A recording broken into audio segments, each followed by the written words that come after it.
Christophe Miette, on voit ce dispositif. Est-ce qu'il s'agit d'un dispositif absolument inédit, exceptionnel? On disait 4 000 policiers et gendarmes mobilisés pour seulement, au final, 13 000 spectateurs à l'intérieur de l'enceinte du Stade de France.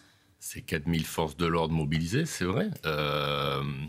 Un enjeu sécuritaire maximal, mais des enjeux aussi tout autour, politiques, montrer aussi l'antisémitisme, puisqu'il y aura pas mal de politiques présents aussi, il faut assurer la sécurité, et tout ça va se jumeler pour pouvoir assurer la sécurité des joueurs, du public, ça se passe dans de bonnes conditions, et des politiques, et afficher aussi. Mais est-ce qu'il y a déjà eu un tel niveau de déploiement policier et de forces de l'ordre autour du Stade de France ? Vous l'avez connu pas plus tard que cet été avec les Jeux Olympiques.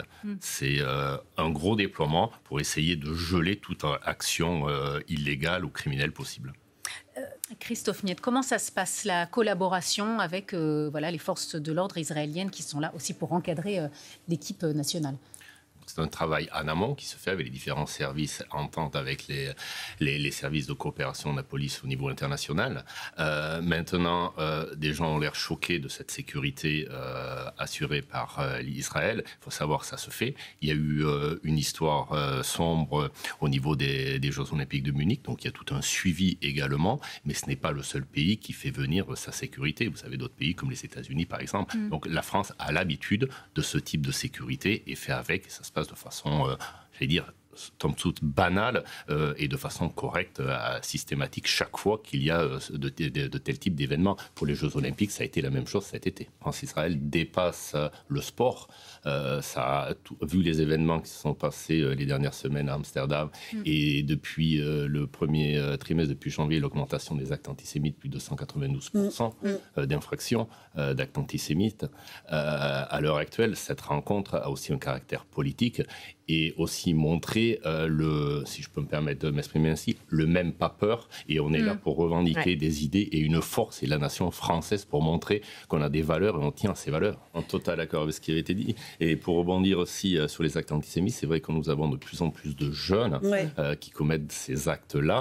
Il ne faut pas oublier, alors sous le biais de réseaux, ils se pensent pseudo-cachés. Nous avons des élus aussi qui bafouent et qui commettent des actes antisémites. Ce n'est pas une liberté d'expression, c'est un délit, c'est pénalement responsable. Il faut le rappeler également.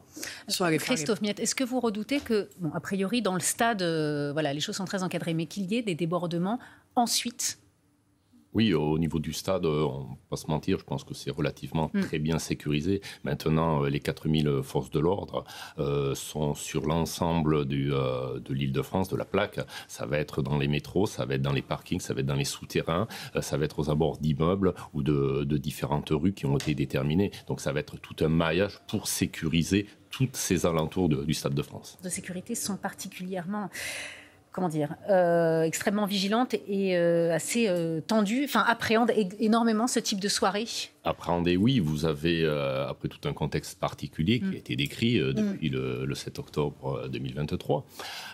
Maintenant, les services de renseignement font formidable travail, que ce soit la Direction générale de la sécurité intérieure ou le renseignement territorial. Vous avez différents échelons aussi de services de police, autant le judiciaire que la cybercriminalité dans différents offices qui travaillent pour essayer de quantifier et d'endiguer et de prévoir ces phénomènes. Alors, redoutez, oui, vous avez des matchs plus à risque que d'autres et ce match fait partie d'un match à risque au vu du contexte actuel.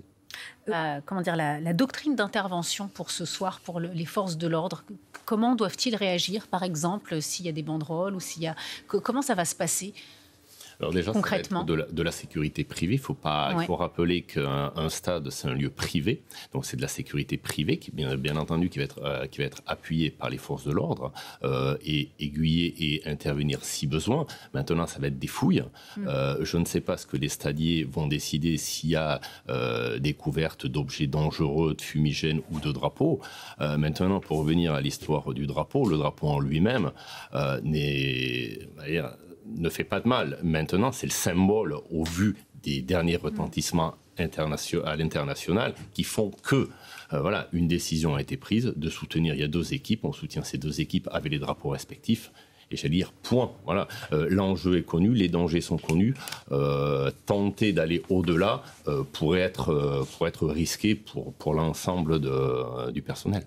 Les Israéliens sont habitués, eux, à jouer comme ça dans des bulles de sécurité, parce qu'on disait, hein, voilà, pour les supporters, pour les autres équipes, ça peut être peut-être un peu déstabilisant, mais les Israéliens, eux, sont habitués à ce type de dispositif, où qu'ils aillent, de toute façon.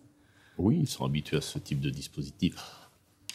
Plus ou moins allégé, puisque là, on a depuis 2 ans un contexte très particulier. Et vu les dernières semaines aussi, notamment en Europe du Nord, enfin à Amsterdam ou autre, maintenant, les policiers français seront présents comme d'habitude pour la sécurité de tous.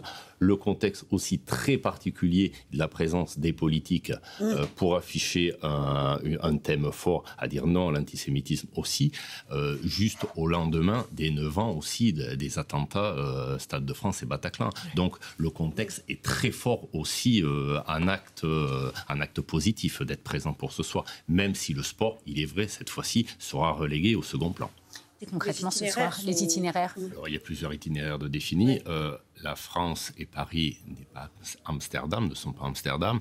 Les difficultés ne sont pas les mêmes. La France a l'habitude de gérer des événements de cette ampleur. On a eu la Coupe du Monde de rugby, on a eu les Jeux Olympiques de cet été avec Israël qui était aussi présent et la sécurité a été assurée. Les hommes du RAID sont présents aussi, le renseignement travaille aussi, les escortes vont être faites et les moyens ont été mis pour que tout se déroule le plus paisiblement possible et neutraliser toute éventuelle attaque.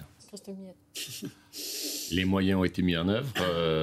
J'ai des collègues qui sont aguerris pour les différents types de menaces qui peuvent se présenter, tant le RAID pour l'encadrement de l'équipe israélienne, tant les services des brigades anticriminalité, dites BAC, ou les CRS et forces de l'ordre mobile, pour que tout se passe bien. Et alors d'ailleurs, je précise juste qu'il y a une manifestation, un rassemblement qui a lieu à 18h près à Saint-Denis, une manifestation pro-palestinienne, contre ce match qui a lieu ce soir. Est-ce que ça peut être un moment un petit peu compliqué pour les forces de l'ordre, puisqu'on ne sera pas très très loin du Stade de France? Tout regroupement est compliqué, mais en France, vous avez le droit de vous exprimer. C'est un droit prévu dans la Constitution.